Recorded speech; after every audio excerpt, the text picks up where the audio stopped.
Hola a todos.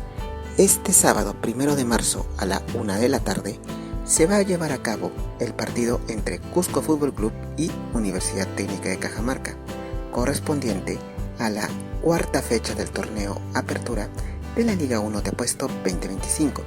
El escenario será en el estadio Inca Garcilaso de la Vega, ubicado en Cusco. Esperemos de que haga un excelente partido y que gane el mejor. Mucha suerte para ambos equipos. Muchas gracias.